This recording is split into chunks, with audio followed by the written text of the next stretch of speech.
सांगलीमध्ये कोल्हापूर रोडवर खड्ड्यांचे साम्राज्य वाढले असून हे खड्डे नागरिक आणि प्रवाशांसाठी जीवघेणे ठरत आहेत। याबाबत अनेक वेळा सार्वजनिक बांधकाम विभागाशी संपर्क करून विनंती करूनही याकडे सार्वजनिक बांधकाम विभागाचे जाणीवपूर्वक दुर्लक्ष होत आहे। सध्या पावसाळ्याचे दिवस असल्याने या खड्ड्यांमध्ये पाणी साठून राहत आहे, त्यामुळे खड्ड्यांचा अंदाज न आल्याने अनेक अपघात झाल्याच्या घटना समोर येत आहेत।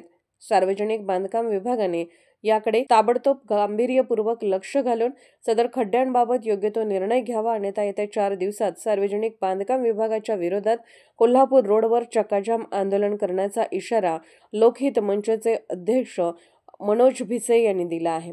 लोकहित मंचचे अध्यक्ष मनोज भिसे यांनी नुकतीच या रोडची समक्ष पाहणी केली।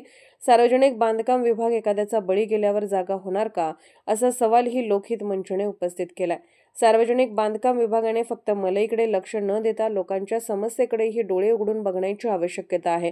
ज्या कामासाठी पगार घेतला जातो, निदान ते काम तरी प्रामाणिकपणे केले जावे, अन्यथा या विभागातील अधिकाऱ्यांना या खड्ड्यांमधील पाण्याने आंघोळ घालण्याचा इशारा लोकहित मंच अध्यक्ष मनोज भिसे यांनी पुढे बोलताना दिला। सांगली लोकहित मंचच्या वतीने आम्ही काल सांगली कोल्हापूर रोडची पोस्ट टाकली होती की ह्या रोडला किती खड्डे पडल्यात आणि सार्वजनिक बांधकाम विभागाने पूर्णपणे दुर्लक्ष केले।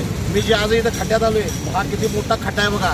एखाद्याचा बळी गेल्यानंतर सार्वजनिक बांधकाम विभाग जागा होणार का, असा आमचा आरोप आहे आणि लवकरात लवकर याची दखल घेऊन सार्वजनिक बांधकाम विभागाचे कार्यकारी अभियंता आहेत त्यांनी या खड्ड्याची दखल घेऊन तात्काळ खड्डे बुजवावेत, अन्यथा आम्ही कार्यकारी जे अभियंता आहेत त्यांना याचे फोटोची फ्रेम देणार की ह्या रोडला जेवढे बेकार खड्डे पडलेले आहेत, पावसामुळे यात पाणी साचते तरी याची कोण दखल अद्याप घेत नाही। अधिकाऱ्यांना आमचा इशारा आहे, लोकहित मंच सांगलीच्या वतीने मी करत आहे की ही खड्डे लवकर बुजवण्यात यावे असा आमचा इशारा आहे।